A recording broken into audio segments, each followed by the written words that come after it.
সামনেই 2026-এর বিধানসভা নির্বাচন। তার আগে তৃণমূলের শেষ 21শে জুলাই।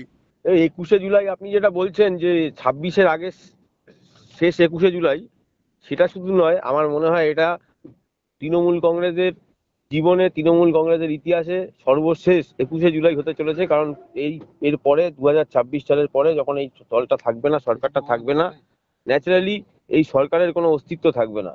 এই জায়গায় দাঁড়িয়ে 21শে জুলাই নিয়ে গত কালকের মহামান্য কলকাতা হাইকোর্টের যে জাজমেন্ট আপনারা ফলো করবেন, দেখবেন তারা বলেছে যে যেই জায়গাটা ধর্মতলার যেই রাস্তার মুখে রাস্তাকে আটকে গোটা কলকাতা সহ বাংলার জনজীবনকে স্তব্ধ করে যেভাবে আজকে 21শে জুলাই দিনের পর দিন হচ্ছে, তারপর সেই জায়গায় দাঁড়িয়ে মানুষের যাতে অসুবিধা না হয় সেই জন্য ইতিমধ্যেই তৃণমূল কংগ্রেসকে বিকল্প জায়গা, দুটো জায়গা বাঁচবার জন্য কলকাতা হাইকোর্ট অর্ডার দিয়েছে।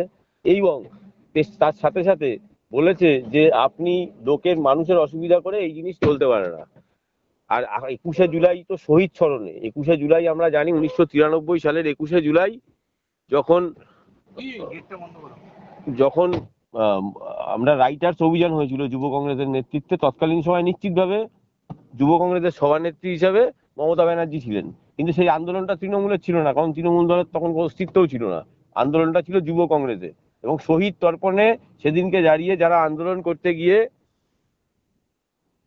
মার্ক্সবাদী কমিউনিস্ট পার্টির তৎকালীন সরকারের যে অর্ডার, সেই অর্ডারে সেই যেভাবে ওখানে গুলি চালানো হয়েছিল, সেখানে 13 জন তৎতাজা যুব কংগ্রেস কর্মীকে খুন হতে হয়েছিল। তার পরিপ্রেক্ষিতে দাঁড়িয়ে প্রত্যেক বছর যুব কংগ্রেসের থেকে 21শে জুলাই হয়। পরবর্তীকালে উনি মমতা বন্দ্যোপাধ্যায় নতুন দল তৃণমূল কংগ্রেস তৈরি করার পর থেকে যেন উনি পেটেন্ট নিয়ে নিয়েছেন এটা তৃণমূলের প্রোগ্রাম। তাও ভালো, বাংলার মানুষ অনেকদিন সহ্য করেছে। কিন্তু সরকারে আসার পর থেকে আমরা দেখেছি কি, 21শে জুলাইয়ের মঞ্চে দেবকে পাগলু ডান্স করতে। আমরা কি দেখেছি, আজকে 21শে জুলাইকে নিয়ে আজকে একটা ডিমবাদ দিবস হিসাবে রাজ্যের বুকে চালাচ্ছেন মমতা বন্দ্যোপাধ্যায়। সেই জায়গায় দাঁড়িয়ে নিশ্চিতভাবে কলকাতা হাইকোর্টের জাজমেন্টকে আমরা সম্মান জানাই এবং অবশ্যই বাংলার স্বার্থে মনে করি এই 21শে জুলাই নিয়ে এই নাটকের রাজনীতি বন্ধ হওয়া উচিত। আর একেবারে আরেকদিকে দাঁড়িয়ে বিরোধিতা যেটা প্রশ্ন করতেই হচ্ছে, 21শে জুলাইয়ের মঞ্চ কেন সাধারণ মানুষের যানজটে ব্যাঘাত বা যানজট তৈরি করবে, তা নিয়ে একেবারে সরাসরি প্রশ্ন তোলা হয়েছে হাইকোর্টের তরফ থেকে। আগামী দিনে মুচলেখা দেওয়ার কথাও বলা হয়েছে সিপির কাছে। সিপিকে মুচলেখা দিতে বলা হয়েছে যাতে যানজট হবে না এমন নিশ্চয়তা দিক, এমনটাই জানানো হয়েছে। নিশ্চিতভাবে এটা তো হওয়াই উচিত। কারণ যেভাবে আপনি দেখবেন যে মানে 21শে জুলাই প্রোগ্রাম হলে 19 তারিখ থেকে 20 তারিখ থেকে আজকে সারা কলকাতা সহ বাংলার সমস্ত গ্রামগঞ্জের সব বাসগুলোকে হুমকি প্রদর্শন করে বাস মালিকদের কাছ থেকে বাসগুলো নিয়ে নেওয়া হয়। ন্যাচারালি সাধারণ মানুষ তাদের কাজকর্মে যেতে পারে না।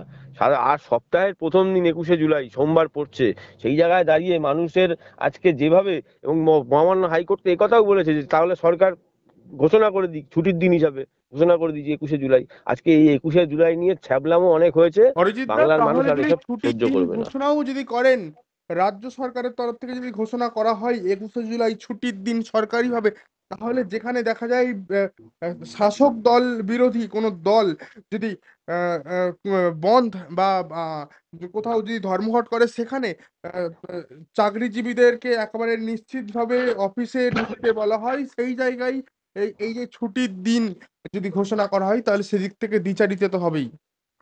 নিশ্চিতভাবে আপনি দেখবেন গত কালকে উড়িষ্যায় একটা বন্ধ হয়েছিল, সেখানে এই মুহূর্তে বিজেপির সরকার ক্ষমতায় এসছে, নবীন পটনায়কের সরকারকে হারিয়ে, বিজেডিকে হারিয়ে ওখানে ভারতীয় জনতা পার্টির সরকার চলছে।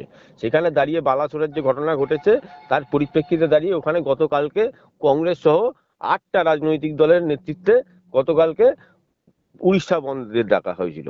আমি আপনাকে দায়িত্ব নিয়ে বলছি, কোথাও কোনো হিংসাত্মক ঘটনা হয়নি। এবং শাসক দল যারা রয়েছে আমি তাদেরকেও ধন্যবাদ জানাবো, তারা কিন্তু জোর করে বন্ধ করা যাবে না এই জিনিসটা চাপিয়ে দেয়নি। হ্যাঁ, কোথাও যদি কোনো হিংসাত্মক ঘটনার পরিস্থিতি তৈরি হয়, সেটা যাতে না ঘটে তার জন্য পুলিশ প্রোটেকশন যথাসম্ভব ছিল। কিন্তু আমি বিরোধী রাজনৈতিক দলকে মিটিং করতে দেবো না, মিছিল করতে দেবো না, আমার রাজত্ব, এটা তো চলতে পারে না। এটা তো রাজতন্ত্র চলছে না, এটা তো গণতান্ত্রিক সরকার। তো গণতান্ত্রিক সরকারকে তো গণতন্ত্র মেনে কাজ করতে হবে। এখানে বিরোধী রাজনৈতিক দল যদি কেউ করে, তার তো আন্দোলন করার অধিকার আছে।